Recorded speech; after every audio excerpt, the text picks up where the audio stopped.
Hello. Welcome back to Wrestling Royalty. Welcome back to Give Me a Ho Yeah. And we're here for a Friday night feature. It's been a couple of weeks, but we are ready and raring to go. I know the title says we're going to be talking about Survivor Series tonight. We're going to be talking about War Games in particular, because next week ahead of Survivor Series, we'll be doing a full preview. But we thought there was a little bit more about the War Games side of things. We wanted to have a bit of a chat and in-depth discussion when it comes to the War Games matches in particular, because I think that is one of, if not the most exciting thing that is going on in WWE right now. Lots of different things going on, and we'll get into a few different bits and pieces as well, I'm sure, because it's been a couple of weeks. Let's have a bit of a catch-up. I've seen Mark doing his thing where he's been spreading the kind of news and the rumors that are on social media, news outlets, all that kind of stuff. So thank you very much to our moderator, Mark. Always a pleasure to have him in. Let me know in the comments, what have you been doing the last couple of weeks? What have I missed? What has life been throwing at you? But I also have Sam who's going to be joining us very shortly. But yeah, drop us a comment in. Let us know what you've been up to this week, or what you've got planned for the weekend. Are you going to be watching AEW this weekend? Who's got a big live event as well? I'm sure we'll touch on that, because I think there's some plans to do a sort of mop-up show on Sunday, but we'll get into it. I can see there's a couple of comments from Dean who's got himself all confused. Thought Survivor Series this weekend. I actually met up with Dean on Monday as well. We had a lovely Five Guys lunch and a catch up. A bit of a business deal going on, so watch this space. We'll reveal all very soon, I'm sure. But always good to have Dean in, and always good to have Sam in as well. And Sam is making his grand return, as am I, after a few weeks away. So let's bring Sam in. Hey, how are you doing? I'm all right. It's nice to actually be at home at 8:30 on a Friday night for the first time in what feels like flipping weeks. But rock and roll. Yeah, so it's nice. I think once I run out of energy and money, I'm back. So that's what happens. But funny you mentioned Five Guys. There's a few wrestlers like that, isn't there? Yeah, that's exactly like that. I was going to say about Five Guys. Yeah, I was going to say, you mentioned Five Guys a moment ago. I had a bit of a giggle with Eddie Edwards, the TNA #1 contender, last night about Five Guys. Well, yeah, cheap plug, WrestleSphere. You can see that go up when I've got to write it up at some point, hopefully on Monday, and they get it published. But I think we will put this video on because we had a bit of a giggle. But before we did the interview, so last year when I was in Coventry to go and see TNA, and I was there as press. I brought my wife as well. She was my glamorous assistant, and I'm walking through Coventry after the show. And two big dudes go walking past me. And do you know when you just don't have that moment of politeness for somebody? It's, oh, yeah, okay, after you. Yeah, you just do that with someone. And then I kind of turned around, and it was Brian Myers and Eddie Edwards, both walking down the street eating a Five Guys. So I thought, So when I spoke to him last night, I said, do you remember being walking through a dark alley and bumping into an idiot in a hat and a blonde girl? And you were eating Five Guys with Brian Myers? And he's like, oh, yeah, I remember that. I said, that was me. He's like, no, I'm being polite, but I've slept since then. No, but you remembered it because it was a moment, you'll remember he'll remember having a Five Guys in Coventry. Do you know what I mean? So, yeah. So it was and what's interesting as well, because we've spoken before, even before that. So it was just, anyway, we had a bit of a giggle about Five Guys. So there you go. Did you ask him his toppings? Did I ask him his what?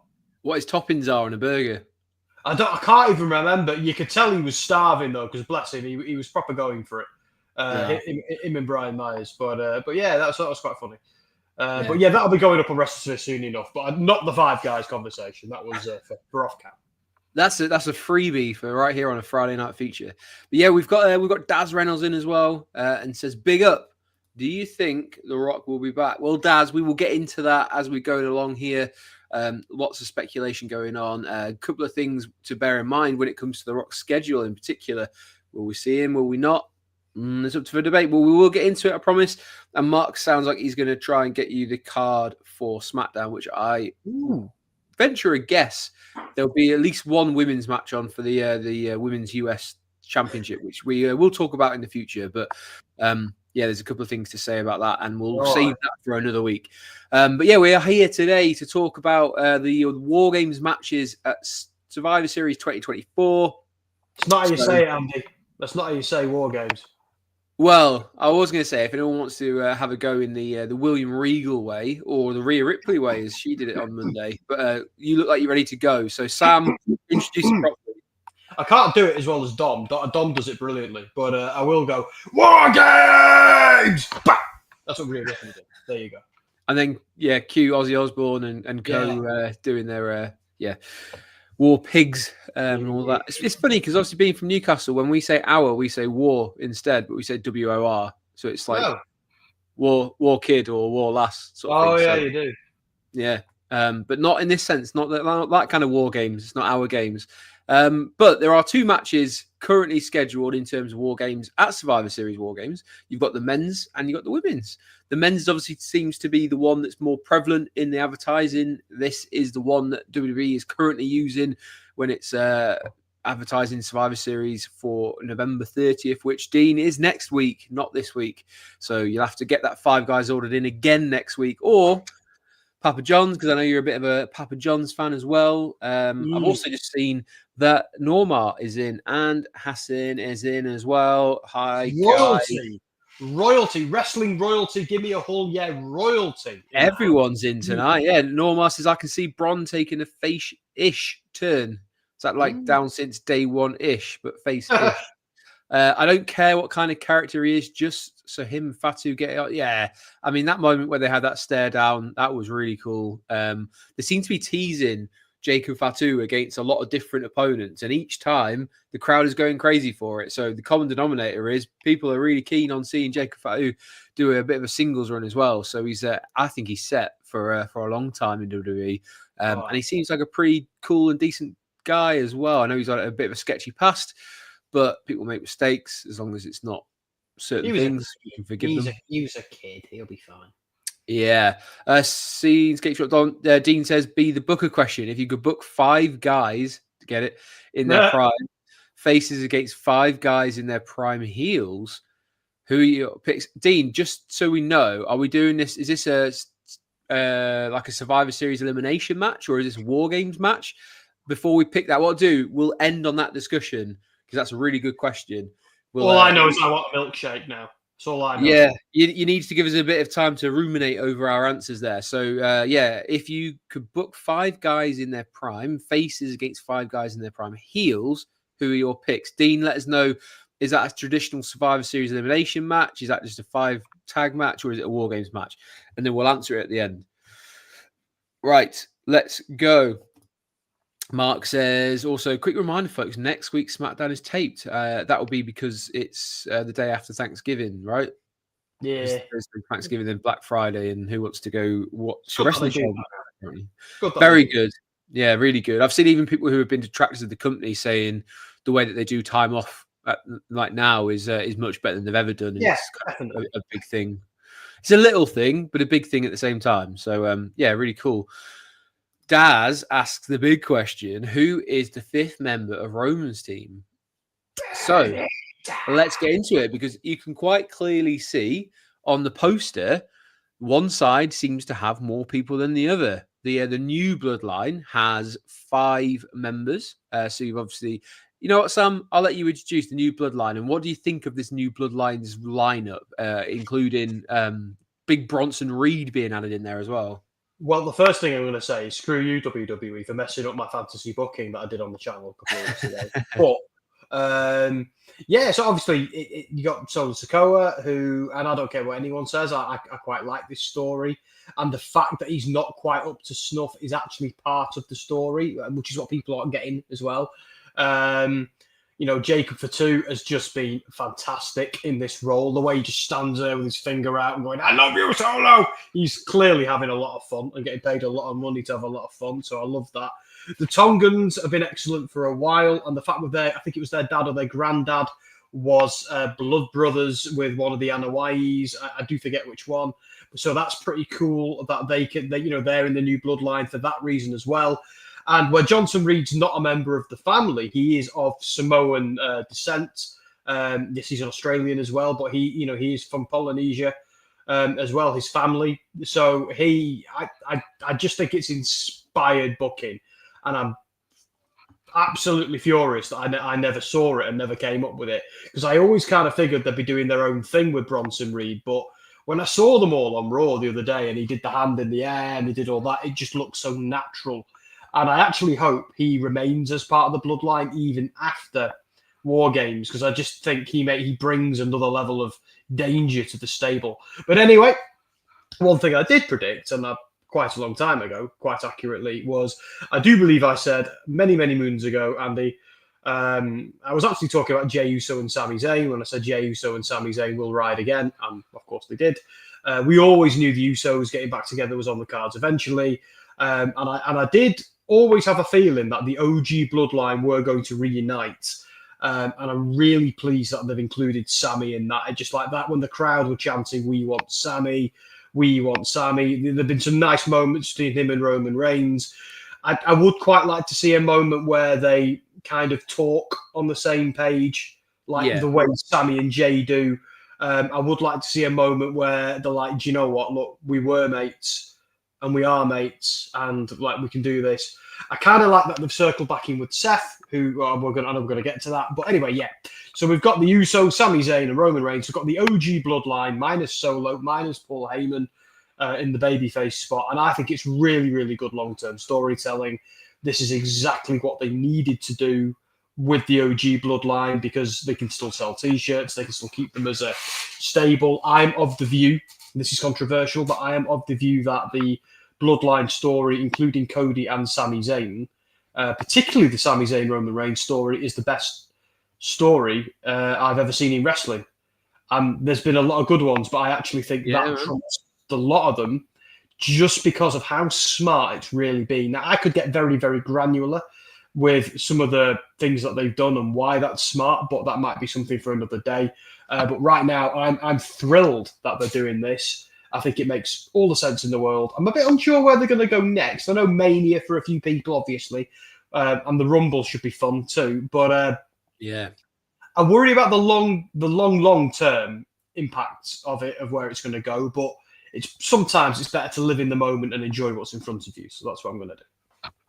Yeah, I mean, the obviously the big question that's kind of hanging around is whether they'll go down the route of Seth Rollins being the fifth man on Roman's side.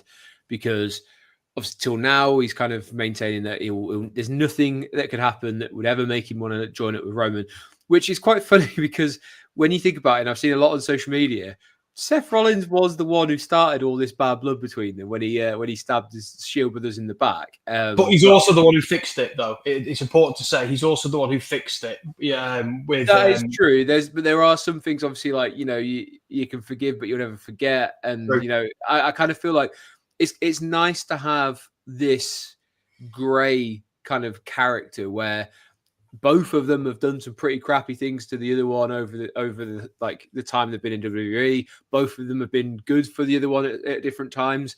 Obviously, more recently, the sort of recency bias is Roman. Obviously, of the last year with Rock was awful to Seth in the build-up. Obviously, very dismissive about him, his title, who he is, his character, all that sort of stuff. So they've really kind of run him down. So I feel like they're also building that maybe at some point there'll be this bigger story between Seth and Roman where they're keeping something in the chamber where they can do a sit-down interview and say, what exactly is it that makes you hate Roman so much now? And you can give Seth that moment to, have a massive speech and tirade against how badly Roman's treated him and he let the company down, etc. He's everything that he wasn't, because obviously Seth is sort of heralded as the workman or the workhorse of the company, and Roman was happy to just do one day every couple of months or few months sort of thing. So I love that story's tangled up here, and it's kind of in the background somewhat because the bigger story is what's going on here. But there's also this other issue where there's only 3 matches 1 week out. There's only 3 matches that has been scheduled for Survivor Series. There's these ones, and then there's the Gunther Damian Priest match. So I expect there to be some matches booked tonight and on Monday, and possibly all the way through to the recorded one on next Friday. But that is part of the problem. Is this is capturing and kind of overshadowing anything else that's going on. I know we've got the Cody Rhodes, and we know we've got him against kind of Kevin Owens going on, but it feels like that's in the shadow of this, which isn't helping Cody. So they kind of need to give Survivor Series to this match and then let it splinter off in its own different ways as to how we're going to go. But it can't be the thing that everyone's tuning in for. Before we came on, obviously we were messaging before, Sam. I also was speaking to John, who's been on the, who frequents the comments sometimes. There's some burnout going on with WWE fans right now where it's just not capturing people's attention quite like it was a few months ago. And I know we go through this post-Mania funk, and I think it's not been as bad as it has been, but there's a lot of stuff going on where some people might be attracted to this, like whether it's the Karrion Kross stuff. Some people, like myself, I really enjoy the stuff that's going on with New Day and what's going to happen there. But I think they are missing. There's a chasm starting to open up between the main event and the rest of the stuff. Yeah, that's what we were talking about earlier, wasn't it? Yeah. Yeah. So, interesting time. It's getting me down a little bit, if I'm being honest, because it's like, now look, I get it from a long-term point of view. Like the White Six is a great example. Like me and Dom had a conversation about this the other day, because I'm of the view that they haven't dropped the ball with the White Six. I'm still enjoying it. It's still pretty good. I'm still looking forward to seeing where it goes. But like the fact that they've not been on a pay-per-view yet when we've had some pretty big-ass pay-per-views is a little bit frustrating to me. Like, sure, they'll be at Mania. Of course they will. And there might be some good stuff to look forward to at the Rumble as well. But I think you're right. I think part of it is now pay-per-views have been consistently great for a while. I wasn't too enamored. There were some good matches, some good wrestling, but in terms of excitement, I wasn't too enamored with Crown Jewel that's just happened. But I do. This chasm is a great word because it seems to be, because we're having these more bite-sized pay-per-views where bigger things, more important things happen, we're missing the mid-card and the undercard being on there. And sometimes you can tell something's amazing because how it's compared to something else. But the problem with that is it's communicating that you've got the upper card and then you've got everyone else who doesn't matter. And it's like I said to you, I catch myself fast forwarding segments. Sometimes it might be the women's division. Like if Candice LeRae's on my screen, I don't think Candice LeRae's going to do anything exciting or important anytime soon, so I don't need to watch her. But I love this New Day stuff, but they're not going to meet until WrestleMania, I don't think. So it's good storytelling. I'm at the point now where tell me when one of them turns. I don't need to see Otis and Tozawa. This stuff make me care, WWE, because I care about Cody, Gunther, Damian Priest, Bloodline, all that stuff. The stuff you're depicting on the pay-per-views. But for everybody else, give me a reason, because I used to. Yeah. So that's where I am. But this is a perfect chance, by the way, because obviously we've got Survivor Series traditionally was teams against teams, and you can have the elimination matches. So to me, the whole thing about Final Testament versus Wyatt Six is tailor-made to stick it on here as a multi-man elimination tag match and have that as one of them and elevate it onto a premium live event. Because if you can get these other storylines on a premium live event, it helps create that you should care about this because it's on a premium live event. So to me, if they don't put them on this one, I think there's something wrong on the basis that Karrion Kross is doing great work. Miz is kind of feeding into that. Wyatt Six, since they've come back, people are still into it, but people will get bored if they're not taken seriously and elevated. So there needs to be stakes, doesn't there? And the whole purpose of wrestling, the whole way this thing works, is you build up the storyline stuff on TV. There's a big blow-off and a big twist at the pay-per-view that furthers the story. Look at what they did with the Bloodline, with Sami Zayn, and like that moment where Sami got taken out of the Bloodline is still, I just blimey, what a segment, what a moment. Like that, capture that, WWE, but you don't need to have everybody on every pay-per-view, but you do need to, like, look, I'm not being funny, like a few months ago, I forget which pay-per-view it was, there was only 5 matches on it. That's not acceptable. That's not good enough. Like, even though even though they were great matches, so like, dude, like make it last another hour and put a couple of the undercard on there. Give people a reason to shine. Give us a reason to care. It's just a bit worrying because everything else with the Triple H era, I'm a massive fan of, but that is a bugbear of mine now. And it is actually becoming, as you said, I feel like it's now having a knock-on effect with the casual fan. Not so much you and I, But the casual, well, yeah, you and I, because I'm fast forwarding after. Well, you've got to remember when they move across to Netflix, and yes, it's only Raw for the US, but for the rest of the world, everything's got on Netflix. So you're going to get a chance for casual viewers to go, yes, oh man, I ain't seen wrestling in ages. I might flip it on. You might only get 10 minutes of their attention, and you better believe that 10 minutes, you've got to have to make the most of it. So I would imagine January, expect stakes to be really high on any programming they put on, because they're going to have to hit the ground running if they want people to keep tuning in and not flood social media with, why am I paying all this money for Netflix? I'm not paying any more because wrestling's on there. So yeah, they'll have to really kind of go for it. But anyway, back to the thing. I've seen Aaron make up the comments. WWE ID faction will be just like the Nexus. I don't think it's a faction. It's just like a sort of program on that one, where they're obviously scouring the indie scene for people to kind of sign them up onto, I guess, like casual contracts for WWE, where they can kind of pick and choose if they're going to use them in the future and let them carry on the indies and build their own kind of brand up. So I think it's a good thing, and what I'm wanting to do is let it go on for a little while first, and then we'll have a bit more of a discussion about it, because they're obviously still announcing names onto who's going to be on it, and I think we're yet to really see what it's going to be. So expect us to have a Friday night feature on the WID at some point. Just, it's early days at the moment. Let's let it play out and go through the pros and cons in the future. The other match we're going to be having a chat about is the women's, and Sam kind of briefly touched on Candice LeRae there. And now she's doing something, so I'm happy. Now she's in a pay-per-view, so I'm happy. Yes. It was an example of when she was doing the Poison Pixie stuff, and it just wasn't flying. I also think it's probably born from a position that we both know how amazing Candice LeRae can be, and she's just never really been utilised properly. So, fingers crossed this is her getting a little bit of a push now and a little bit of shine in the match. But we are going to go through the women's match, which is set in its entirety. It has a stacked lineup of people. Is it slightly hodgepodge? We'll get into it. We'll go through it. So we'll circle back and we'll go through the men's. Obviously, what if the story so far for anyone who's not been following along and is kind of getting ready for it and watching this in the build-up, I guess we'll be doing a full preview show next week, and hopefully they'll have announced a few more matches. But very much the storyline has been the new Bloodline is taking over. They are very much a case of, we are the only Bloodline. You need to acknowledge Solo as the tribal chief. Roman's come back. He's trying to claim, back his land, his territory, his tribe, etc.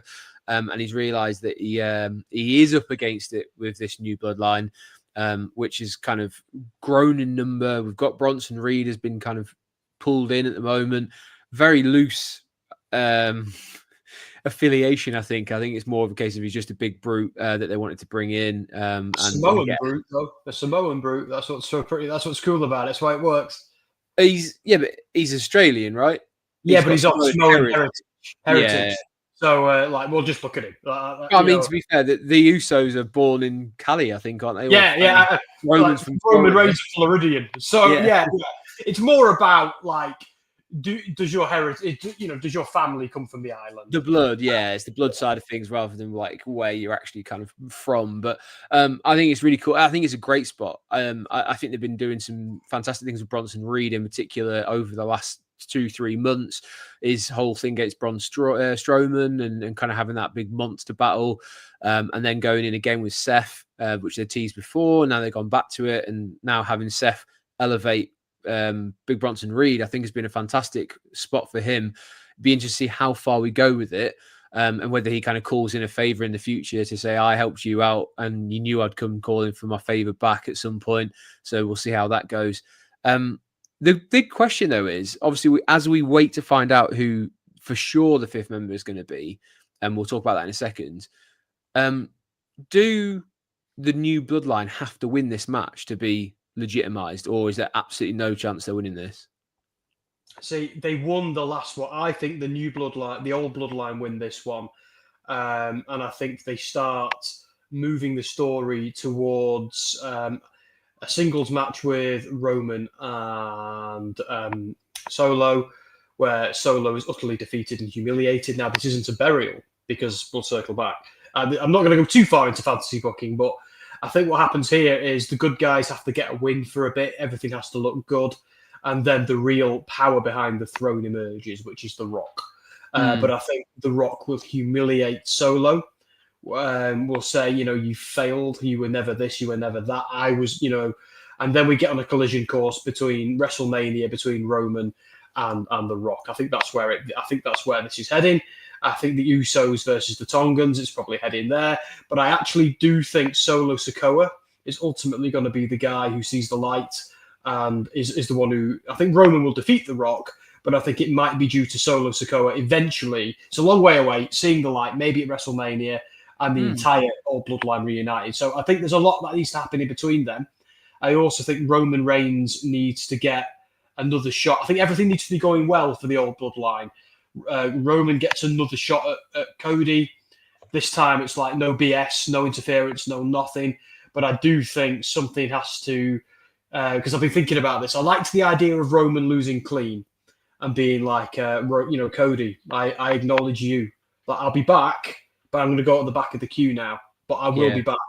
But I also like the idea of The Rock now. Because The Rock and Roman can fight each other at WrestleMania without there needing to be a title involved.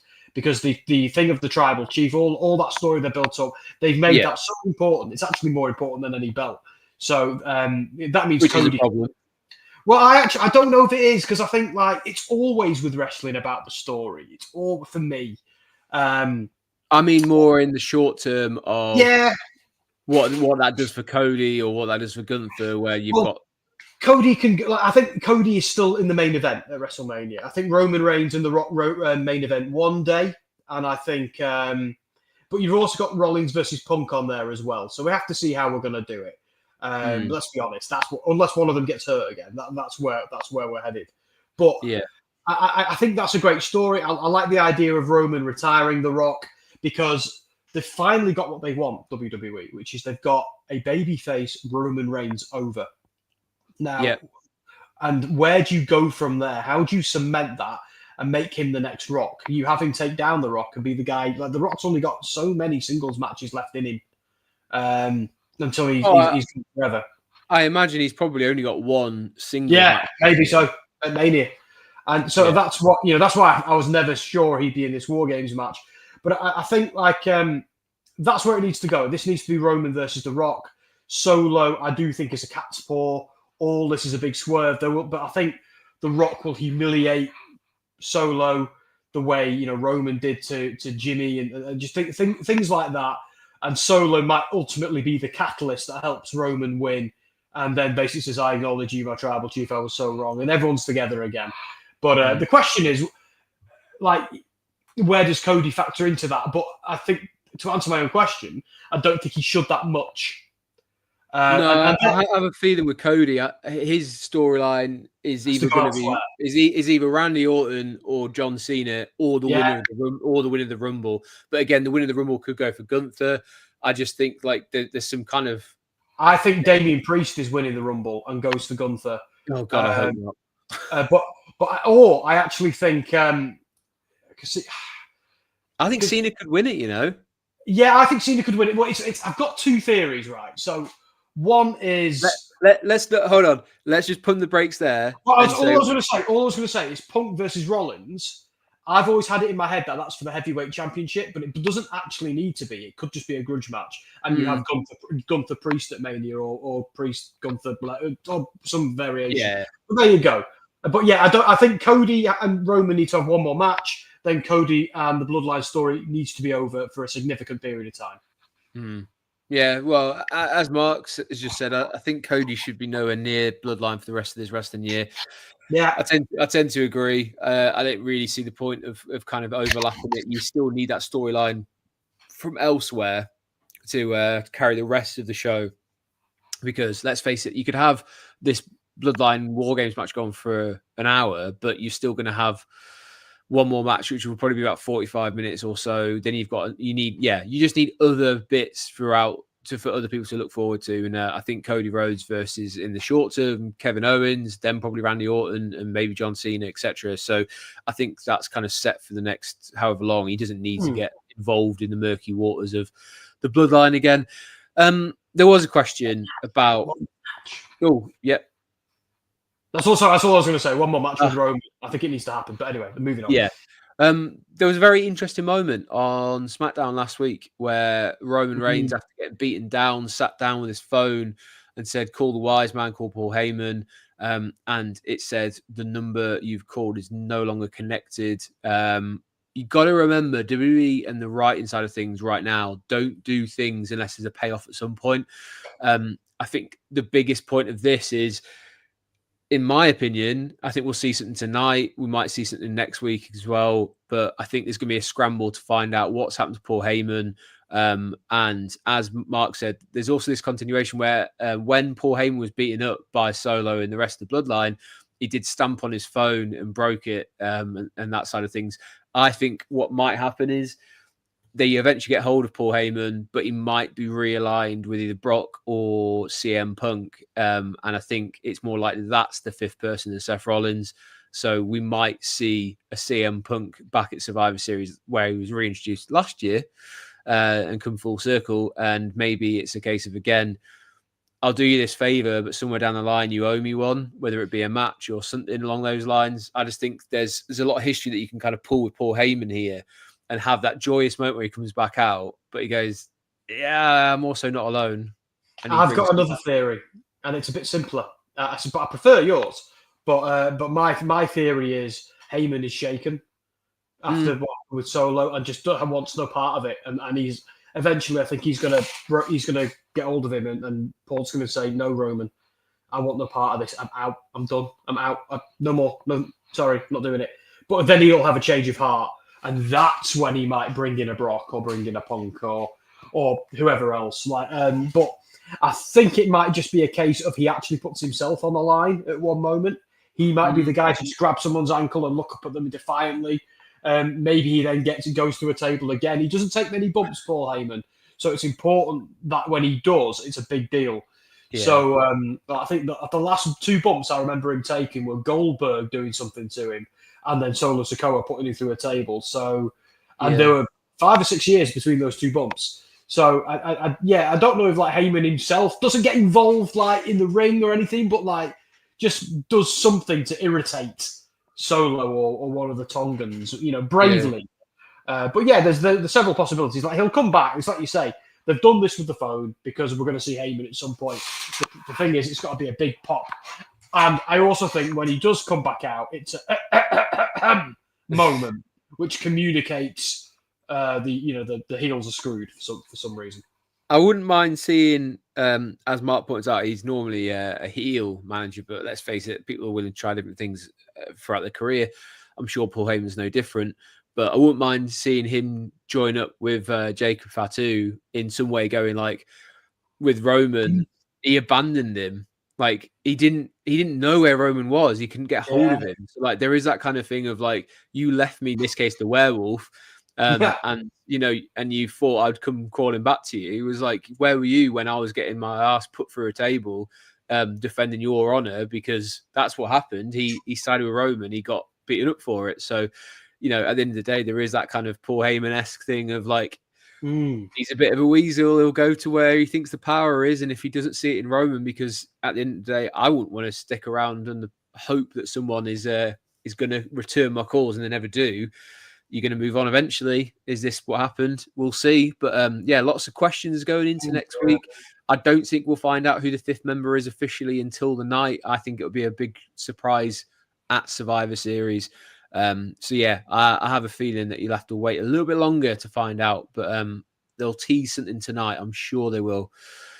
I think it's a good spot for Sami to be back in. I'm a little bit worried about Jey Uso because I think the crowd is still really into him. Pushing him back into a tag team full time, I think is the wrong idea. But I know a lot of people are into the Usos being back together, yourself included, Sam. So watch this space. I just think he's moved on, and I'd like to see a little bit more from Jey Uso, sort of a la Jeff Hardy, where he comes out of the shadows and is very popular and over with the crowd, especially live.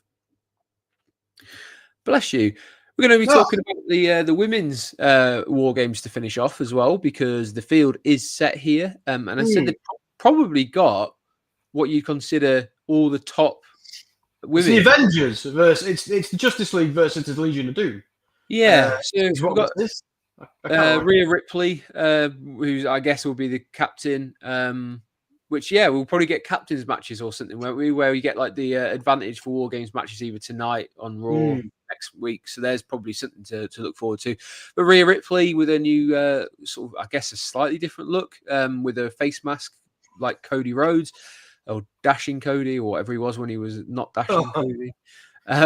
Naomi, Jade, Cargill, we've got Bianca Belair and Io Sky on one side. And then I like how even in this picture you can't see Candice LeRae, by the way. I think she's on the end and she's just blocked out of view. It's like I wasn't trying to bury Candice earlier. I was more burying the booking of Candice. But I mean, that picture says 1,000 words, doesn't it? So you've got Liv, Raquel, and then you've also got Nia Jax and Tiffany Stratton as well as Candice LeRae. As you can't see her, but she is there. She's just on the end. But pretty much a who's who on the main roster of women's wrestlers. They've thrown them all into this one. It does, for me, feel a little bit hodgepodge. They've got there by hook or by crook to get everyone involved and on the card. I'm not mad at it because it's a good display of like the top talent.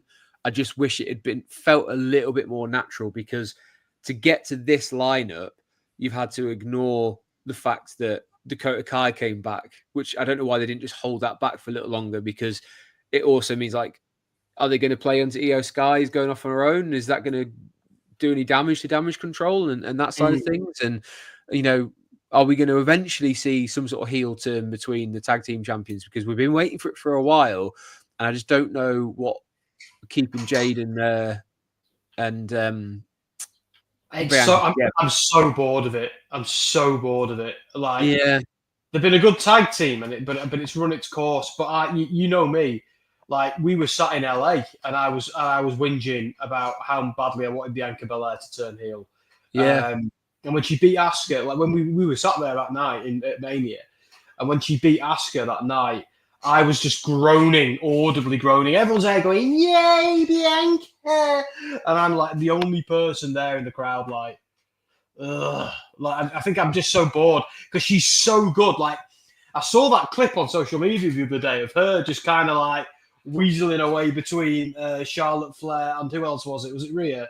And she's like, "Girl, you don't even go here." And there was so much charisma, so much sass, and she was so funny.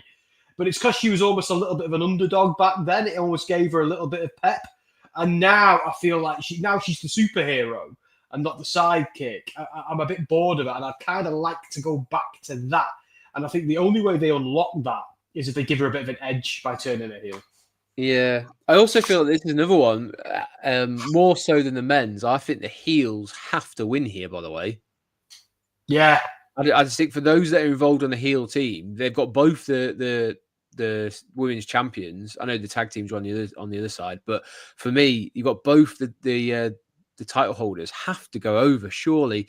The only way I would see that maybe they don't is if Tiffany cashes in after the match, which would be hilarious, because you have this like brutal War Games match where maybe like Nia gets put through a table, or like she's the one who kind of gets destroyed to put her out, and then Tiffany just cashes in. If she did it halfway through the match, that would be hilarious, because then she'd just be trying to escape the whole time. We've never seen a loss in War Games where someone has gone over and finished the match by escaping, because they always make a big thing about it. They've just never utilized that. Is that a way here where Tiffany wins, cashes in her Money in the Bank, and then just gets out of Dodge and then just like leaves? It's an abrupt ending, but it kind of fits the character, and then you can have Nia chasing her down for the next few weeks, trying to get her, and you know it's kind of like a good storyline to go into. But I do feel like it would be funny for there to be a cash in either halfway through or at the end of this match, because it would give it a nice little twist, because I don't see where else they could go with this. Yeah, it's not been quite as built. Like, there's a couple of things I'm interested in here. I want to see Nia Jax get destroyed by somebody. I don't care who. A weekly wish. Yeah. I've still not fully got over some of the silly things she said during the pandemic. So I kind of, I'd love to fast forward her. I would, but because she's involved with Liv, and stuff like that. It's like, I can't. But anyway, I think Liv Morgan's fantastic. I think, yeah. Oh, I hope you're right, Mark. I tell you now. Me and Jess were discussing Charlotte and when she's coming back the other night. But yeah, and Rhea Ripley like coming back, did not see that coming. You know, I thought she was out for a while. Don't know if that was kayfabe or if things have just changed. Either way, who cares? It's great. She's back, yay, and she looks badass. Just like they are Batman and the Joker who switch roles, and I'm happy to see them do this dance forever, as the Joker says to Batman. So yeah, it's good. But Io Sky's great as well. Just seems a little bit. I think she's there because she's a big star and isn't doing much else, and that's it. Yeah, it feels strange that they've introduced a SmackDown exclusive, what seems like a SmackDown exclusive women's mid-card belt, and I don't know if they're just waiting to let that have its moment to introduce then an IC like version, because there's not an awful lot going on for Raw if everything's over on SmackDown and they've got 2 titles. But yeah, we'll see. We'll see. And the way they're going about it with that mid card, like sticking it on main event, I only found that out today in a WhatsApp group with you and Dan. So I genuinely didn't know that it was me neither. Main event. That feels like burying it straight away. Yeah, it's like, Jesus, are you trying to make it the next 24/7 or WWE Speed? Like, do you want me to care? Then don't stick it on a rebranded Heat. What are you doing? Like, anyway. But we'll talk about that as the tournament progresses. We'll have a bit of an in-depth chat about the Women's US Championship title and the tournament and everything that's kind of gone into it and how we got to that stage, etc. But yeah, we have been speaking about the War Games matches tonight. We will be doing a preview show next week, and I hope you can join us for that. And hopefully there'll be some more matches to talk about, because I don't want to have to just go into these again. But we'll be another week down the line. We'll also get to talk about Gunther and Damian Priest as well, and their feud so far. Dean asked us right at the top of the show to fantasy book a 5v5 War Games match of people in prime when they were prime faces versus prime heels. I made a quick note on what I said. I did see there was a comment. Let me scroll back to find it. Someone did already answer for them. Where are we? Yes, it was Mark. Cena, Cody, Rock, Austin, and HBK versus Triple H, Undertaker, Kane, Roman, and Brock. Love to know, is that Undertaker like Ministry of Darkness Undertaker? Is that what we're going with? Like, is that his prime heel, do you reckon? He was probably most devious then. Difficult to say. Oh, can I? Ooh. I'll tell you what, I'll do mine while you're just thinking the rest of yours. So are we fantasy booking our ideal team? Oh yeah, as in like just anyone through any part of history can join. Yeah. Okay. So I've got faces, and the reason why I've gone for this is because I think it's just the kind of like the different eras of WWE that have been like top faces. So I've gone Hogan, Rock, Stone Cold, Cena, and Bret Hart. So it's a very like over the top faces. And then versus heel, Shawn Michaels, Andre the Giant, Triple H, Roddy Piper, and Brock Lesnar. So you've got a couple of like beasts in there. You've got a bit of charisma with Roddy Piper, and then you've got that sort of like heel DX and like Shawn Michaels when he was like just a complete asshole, basically. And I personally believe Triple H is possibly, well, in my opinion, is the best heel of all time, because I grew up absolutely despising Triple H, and now I realize he's actually a really nice guy. But you hated him, you wanted him to lose every time he was on, and when he wormed his way through, you were like, Jesus Christ, he's never losing his title. So yeah, I that would be my picks. Sam, what do you reckon? I think I'm gonna have to just go with the thing I wanted to see when I was a kid, and I couldn't do it because WWE were too cheap to buy out the contracts that they needed. So I'm going to go for what the invasion angle should have been ultimately at the very end, which is Stone Cold Steve Austin, Undertaker, Kane, Triple H. Who am I missing from that? HBK, perhaps. Is that everybody? Undertaker, Kane, Stone Cold, Triple H. A bit before his time, innit, this? So against the invasion, yeah. Against Sting, Goldberg, Flair, Hogan, and I'd say not Nash, but maybe Nash or Scott Hall. I'm trying to think. So basically, WCW versus WWF, because I feel like that's what we got screwed out of many years ago, and there's in a parallel world where the invasion angle was good. So if you're listening, WWE and TNA, let's have a do-over. Let's do it right, because I think it just you saying that though, it just reminds us that we never got and never will get Taker versus Sting. I know, that's the. And there are times as well it could have happened. And do you know what we never actually got as well? Which seems so obvious now, but you'd be like, because they look like each other when the aspect ratio changed. But Stone Cold and Goldberg, like that would have Goldberg's never been the best wrestler, but something about we got close because we had the whole like Brock Lesnar versus Goldberg, and then and then not the same. Yeah, it was good, like because I'm a massive fan, not so much of that era of it, but when they had Brock and Goldberg had their do-over in Florida, I think it was 31 or 32. That was great. That was brilliant. Yeah. The story was great. Match was exactly what it needed to be. And people who go Oldberg, they forget how good that was. We just let's forget. Although at the moment, I'm not best pleased with Stone Cold, The Undertaker, and Kane, but we'll leave that. We'll leave the politics at the door for now. Dean put his picks out there: Hogan, Rock, Austin, Cena, Taker. So not too dissimilar to mine. Versus Brock, Triple H, Kurt Angle, Macho Man, and Gunther. Oh, Macho Man.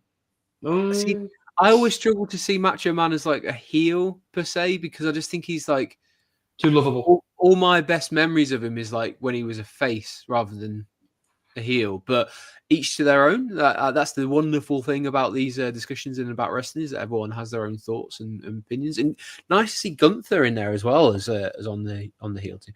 Mark confirmed it was Ministry Taker that he was thinking of, but Dean's Taker is Judgment Day Taker or Taker SummerSlam against Brock. Wowzers.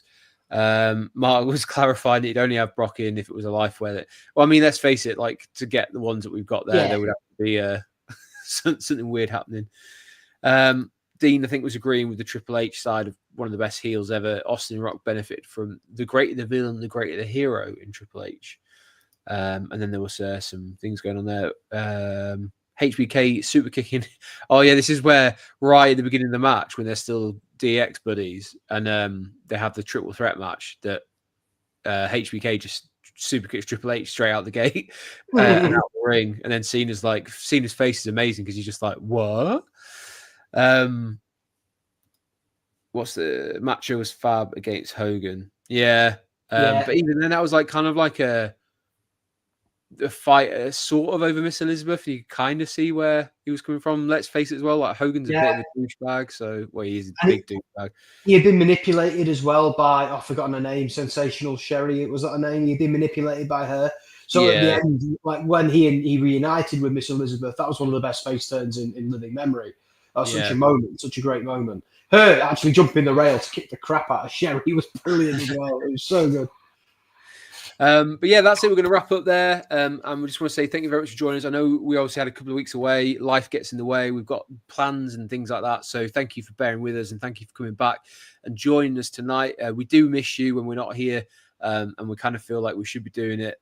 But as I hope you can all appreciate, we've got other things to do as well. I'm in the middle of marathon training, and Sam's been doing work for Dom. He's been doing work for the sites. He's got life, and it just finds a way to get in the way as well. So we do appreciate you being here, and don't worry, we've never forgotten about you. And there is plenty of content. You can always catch up with Dan Hargreaves on Monday nights. Give me a yeah. There's also quite often Sunday socials as well, and you can join in quizzes and whose nipple is this and things like that. So.